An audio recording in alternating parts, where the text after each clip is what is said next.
will-o'-the-wisp. Will-o'-wisp or ignis fatuus is an atmospheric ghost light seen by travelers at night, especially over bogs, swamps or marshes. It resembles a flickering lamp and is said to recede if approached, drawing travelers from the safe paths. The phenomenon is known by a variety of names, including jack-o'-lantern, friar's lantern, hinkypunk, and hobby lantern in English folk belief, well attested in English folklore and in much of European folklore. Etymology. The term will-o'-the-wisp comes from wisp, a bundle of sticks of paper sometimes used as a torch, and the name will, thus will of the torch. The term jack-o'-lantern, jack of lantern, has a similar meaning. In the United States, they are often called spooklights, ghost lights, or orbs by folklorists and paranormal enthusiasts. Folk belief attributes the phenomenon to fairies or elemental spirits, explicitly in the term hobby lanterns, found in the 19th century Denham Tracts. Briggs's A Dictionary of Fairies provides an extensive list of other names for the same phenomenon, though the place where they are observed influences the naming considerably. When observed on graveyards, they are known as ghost candles, also a term from the Denham Tracts. The names will-o'-the-wisp and jack-o'-lantern are explained in etiological folk tales, are recorded in many variant forms in Ireland, Scotland, England, Wales, Appalachia, and Newfoundland. In these tales, protagonists named either will or jack are doomed to haunt the marshes with a light for some misdeed. One version, from Shropshire, recounted by K. M. Briggs in her book A Dictionary of Fairies, refers to Will the Smith. Will is a wicked blacksmith who is given a second chance by St. Peter at the gates to heaven, but leads such a bad life that he ends up being doomed to wander the earth. The devil provides him with a single burning coal with which to warm himself, which he then uses to lure foolish travelers into the marshes. An Irish version of the tale has an a well-named drunk jack, a stingy jack who makes a deal with the devil, offering up his soul in exchange for payment of his pub tab. When the devil comes to collect his due, Jack tricks him by making him climb a tree and then carving a cross underneath, preventing him from climbing down. In exchange for removing the cross, the devil forgives Jack's debt. However, because no one as bad as Jack would ever be allowed into heaven, Jack is forced upon his death to travel to hell and ask for a place there. The devil denies him entrance in revenge, but, as a boon, grants Jack an ember from the fires of hell to light his way through the twilight world to which lost souls are forever condemned. Jack places it in a carved turnip to serve as a lantern. Another version of the tale, Will-o'-the-wisp, is related in Irish folk tales by Henry Glassy. The first modern novel in the Irish language, Seadna by P.W. Leary, is a version of the tale. Folklore. Alia is the name given to an unexplained strange light phenomena occurring over the marshes as observed by Bengalis, especially the fishermen of West Bengal and Bangladesh. This marshlight is attributed to some kind of unexplained marsh gas apparitions that confuse fishermen, make them lose the bearings, and may even lead to drowning if one decided to follow them moving over the marshes. Local communities in the region believe that these strange hovering marshlights are in fact ghost lights representing the ghosts of fishermen who died fishing. Sometimes they confuse the fishermen, and sometimes they help them avoid future dangers. Chir-bati, also spelled cheer-bati or cheer-bati, is a yet unexplained strange dancing light phenomenon occurring on dark nights reported from the Bani grasslands, its seasonal marshy wetlands and the adjoining desert of the marshy salt flats of the Rann of Kutch near Indo-Pakistani border in Kutch district. Gujarat State, India. Local villages have been seeing these sometimes hovering, sometimes flying balls of light since time immemorial and call it chir bati in the Kutchi Sindhi language, with chir meaning ghost and bati meaning light. Similar phenomena are described in Japanese folklore, including hitodama, hinotama, aburage, komonbi, ushinabi, etc. All these phenomena are described as balls of flame and light, at times associated with graveyards, but occurring across Japan as a whole in a wide variety of situations and locations. Kitsune, mythical yokai demons, are also associated with the-wisp, with the marriage of two kitsune producing kitsune bai, literally meaning foxfire. These phenomena are described in Shigeru Mizuki's 1985 book Graphic World of Japanese Phantoms. Australia. The Australian equivalent, known as the Min light, is reportedly seen in parts of the outback after dark. The majority of sightings are reported to have occurred in the Channel Country region. Stories about the lights can be found in Aboriginal myth predating Western settlement of the region and have since become part of wider Australian folklore. Indigenous Australians hold that the number of sightings has increased alongside the increasing ingression of Europeans into the region. According to folklore, the lights sometimes followed or approached people and have disappeared when fired upon, only to reappear later on. In European folklore, these lights are believed to be spirits of the dead, fairies, or a variety of other supernatural beings which attempt to lead travelers to their demise. Sometimes the lights are believed to be the spirits of unbaptized stillborn children, flitting between heaven and hell. In Sweden, the-wisp represents the soul of an unbaptized person, trying to lead travelers to water in the hope of being baptized. Danes, Finns, Swedes, Estonians, Latvians, Lithuanians and Irish people, and amongst some other groups, believed that the-wisp also marked the location of a treasure deep in ground or water, which could be taken only when the fire was there. Sometimes magical tricks, and even dead man's hand, were required as well to uncover the treasure. In Finland and several other northern countries, it was believed that early autumn was the best time to search for the-wisps and treasures below them. It was believed that when someone hid treasure in the ground, he made the treasure available only at the St. John's Day, and set the-wisp to mark the exact place and time so that he could come to take the treasure back, for then he could be fulfilled with treasures. The Arnavolkia, in Finnish mythology, are spots where an eternal flame associated with the-wisps burns. They are claimed to mark the places where fairy gold is buried. They are protected by a glamour that would prevent anyone finding them by pure chance. However, if one finds a fern seed from a mythical flowering fern, the magical properties of that seed will lead the fortunate person to these treasures, in addition to providing one with a glamour of invisibility. Since in reality the fern produces no flower and reproduces fair spores under the leaves, the myth specifies that it blooms only extremely rarely. Britain. The-wisp can be found in numerous folk tales around the United Kingdom, and is often a malicious character in the stories. In Welsh folklore, it is said that the light is fairy fire held in the hand of a puka, or puka, a small goblin-like fairy that mischievously leads lone travelers off the beaten path at night. As the traveler follows the puka through the marsha bog, the fire is extinguished, leaving them lost. The puka is said to be one of the Tylwyth Teg, or fairy family.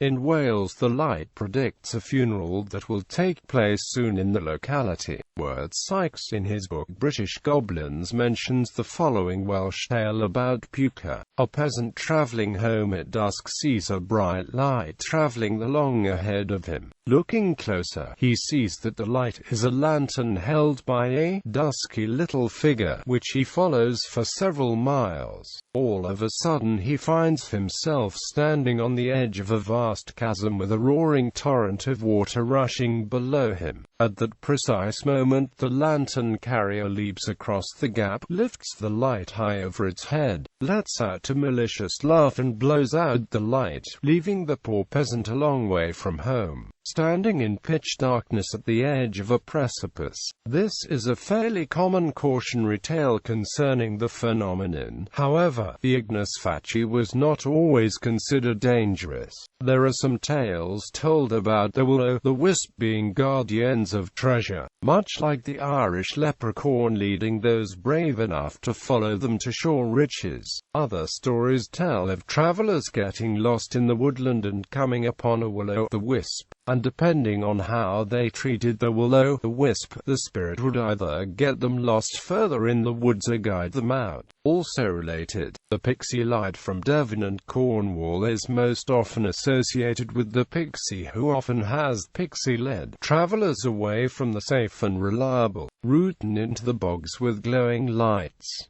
Like poltergeists, they can generate uncanny sounds. They were less serious than the German Weissfrauenkin, frequently blowing out candles on unsuspecting courting couples or producing obscene kissing sounds, which were always misinterpreted by parents. Pixie light was also associated with lambent light, which the Old Norse might have seen guarding the tombs. In Cornish folklore, pixie light also has associations with the cult pixie. A cult pixie is a pixie that has taken the shape of a horse and enjoys playing tricks such as neighing at the other horses to lead them astray. In Guernsey, the light is known as the fatuus boulanger, and is believed to be a lost soul. On being confronted with the spectre, tradition prescribes two remedies.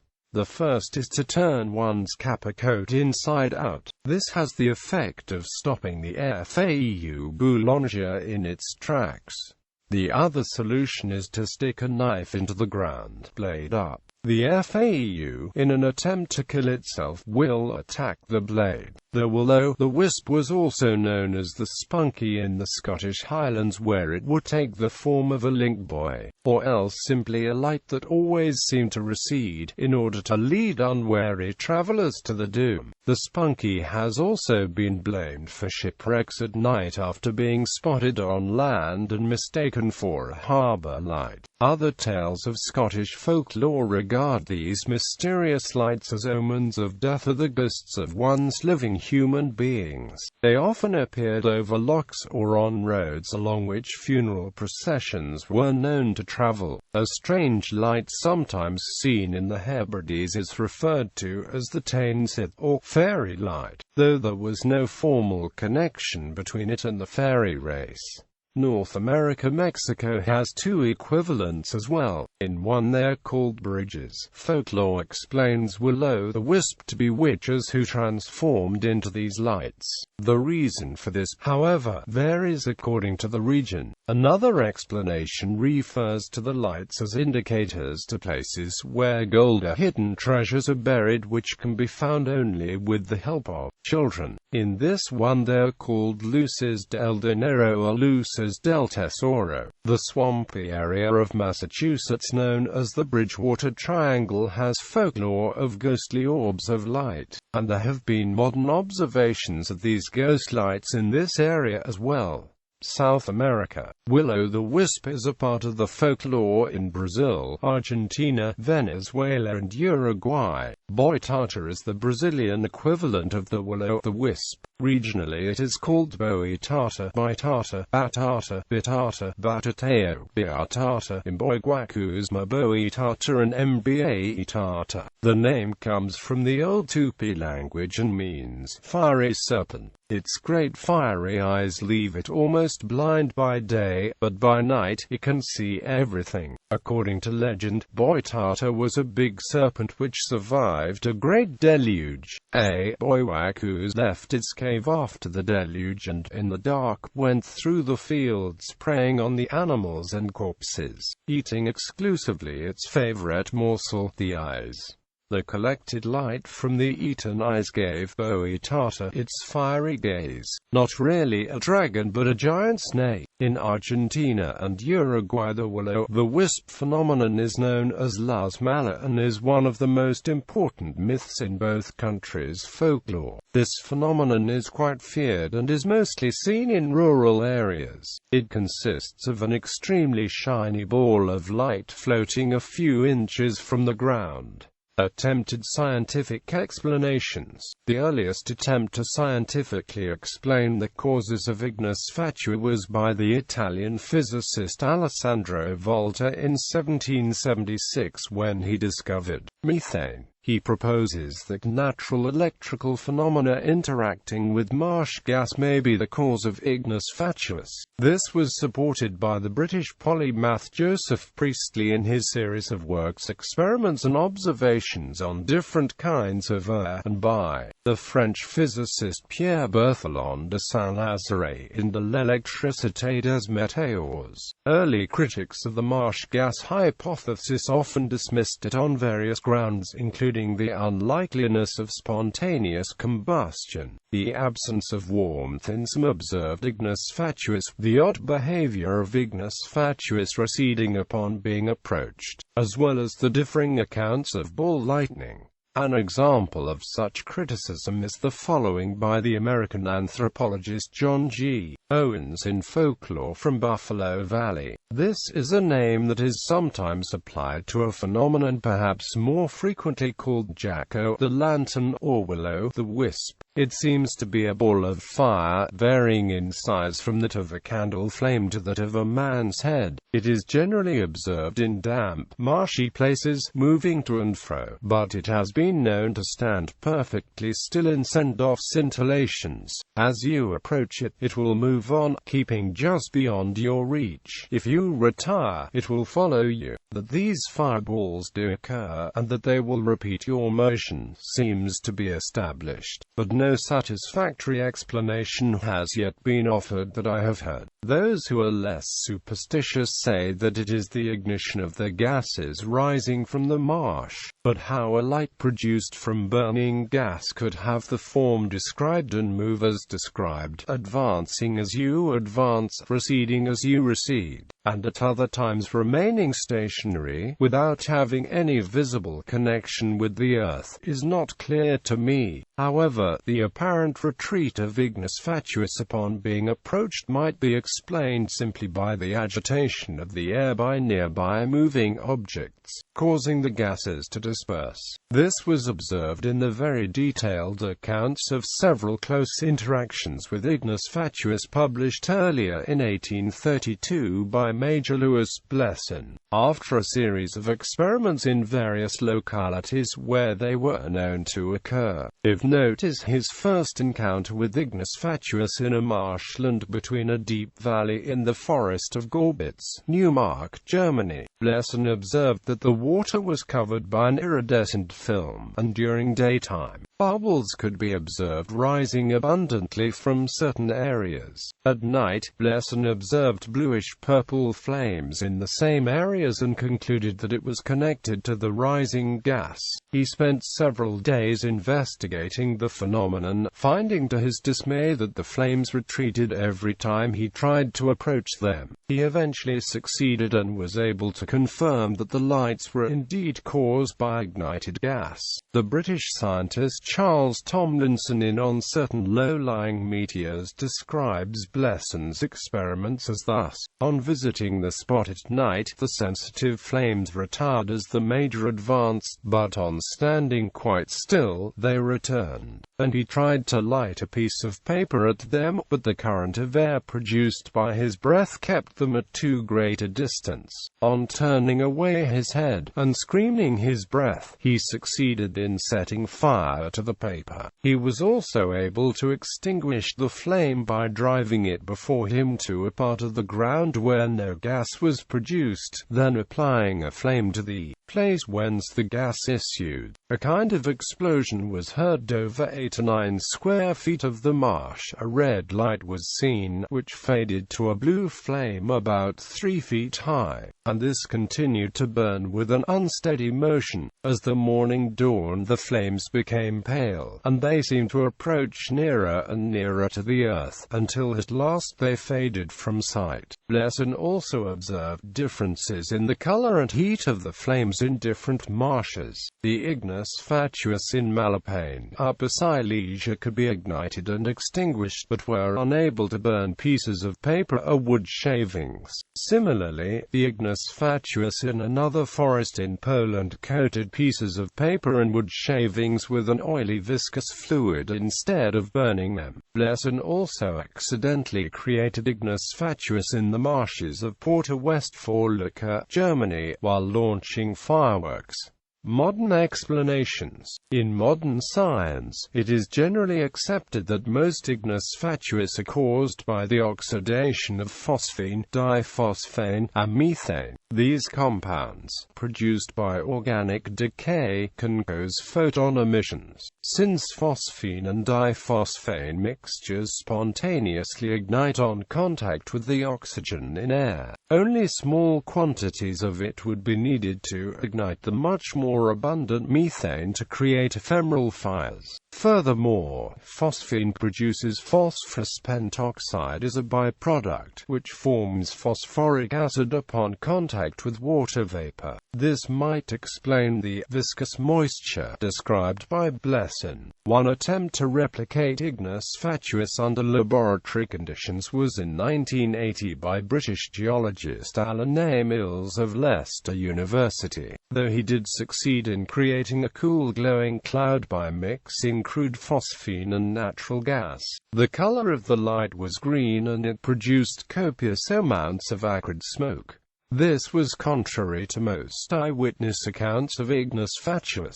As an alternative, Mills proposed in 2000 that ignis fatuus may instead be cold flames. These are luminescent pre-combustion halos that occur when various compounds are heated to just below ignition point. Cold flames are indeed typically bluish in color, and as the name suggests, they generate very little heat. Cold flames occur in a wide variety of compounds, including hydrocarbons, alcohols, aldehydes, oils, acids, and even waxes. However, it is unknown if cold flames occur naturally, though a lot of compounds which exhibit cold flames are the natural byproducts of organic decay. A related hypothesis involves the natural chemiluminescence of phosphine. In 2008, the Italian chemists Luigi Galliscelli and Paolo Boschetti attempted to recreate Mills' experiments. They successfully created a faint cool light by mixing phosphine with air and nitrogen, though the glow was still greenish in color. Galliscelli and Boschetti noted that under low light conditions, the human eye cannot easily distinguish between colors. Furthermore, by adjusting the concentrations of the gases and the environmental conditions, it was possible to eliminate the smoke and smell, or at least render it to undetectable levels. Galliscelli and Boschetti also agreed with Mills that cold flames may also be a plausible explanation for other instances of ignis fatuus. In 1993, Professors Dare and Persinger proposed that some ignis fatuus may be geologic in origin, piezoelectrically generated under tectonic strain. The strains that move faults would also heat up the rocks, vaporizing the water in them. Rock or soil containing something piezoelectric, like quartz, silicon, or arsenic, may also produce electricity, channeled up to the surface through the soil via a column of vaporized water, the somehow appearing as earth lights. This would explain why the lights appear electrical, erratic, or even intelligent in the behavior, though although the wisp phenomena may occur due to the bioluminescence of various forest-dwelling microorganisms and insects. The eerie glow emitted from certain fungal species, such as the honey fungus, during chemical reactions to form white rock, could be mistaken for the mysterious will-o'-the-wisp of foxfire lights. There are many other bioluminescent organisms that could create the illusions of fairy lights, such as fireflies. Reflection of of light off of larger forest-dwelling creatures could explain the phenomena of will-o'-the-wisps moving and reacting to other lights. The white plumage of barn owls may reflect enough light from the moon to appear as a will-o'-the-wisp, hence the possibility of the lights moving, reacting to other lights, etc. Ignis fatuus sightings are rarely reported today. The decline is believed to be the result of the draining and reclamation of swamplands in recent centuries, such as the formerly vast fenlands of eastern England, which have now been converted to farmlands. In classical music, one of Franz Liszt's most challenging piano studies, known for its flighty and mysterious quality, bears the title Foo Follets. The phenomenon also appears in Canción del Fuego Fatua in Manuel de Falla's ballet El Amor Brujo, later covered by Miles Davis as Will-o'-the-Wisp on Sketches of Spain. In Rodgers and Hammerstein's The Sound of Music, the main character, Maria, is described as a will-o'-the-wisp in the song Maria. The German name of the phenomenon, Irrlicht, has been the name of a song by the classical composer Franz Schubert in his song cycle Wintries. Additionally, the first solo album of electronic musician Klaus Schulze is named Irrlicht. Part 3, Scene 12 of Hector Berlioz's The Damnation of Faust, is entitled Menuet des Follets, Minuet of the Will-o'-the-Wisp. Finally, the second movement of Edward MacDowell's Woodland Sketches is titled Will-o'-the-Wisp and reflects other composers' portrayal of the phenomena as mysterious. Will-o'-the-Wisp is mentioned as an enemy for the hero to overcome in the lyrics of the title track in German power metal band Helloween's 1988 record Keeper of the Seven Keys Part 2.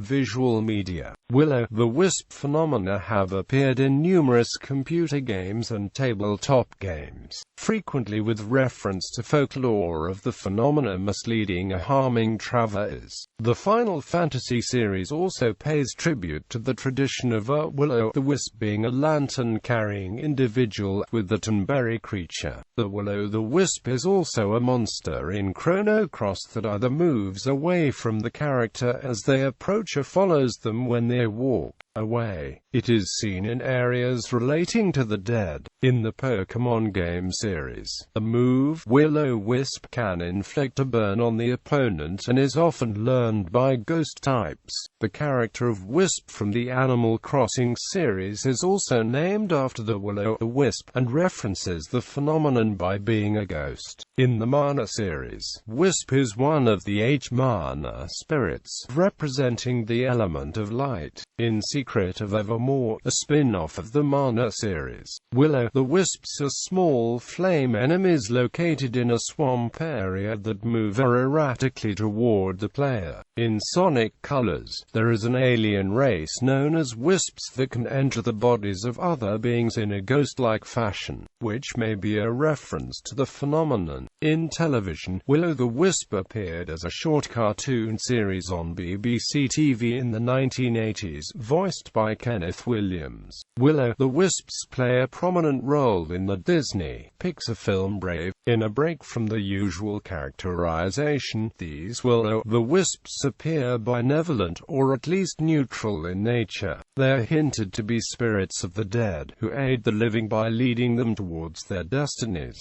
Reported light locations.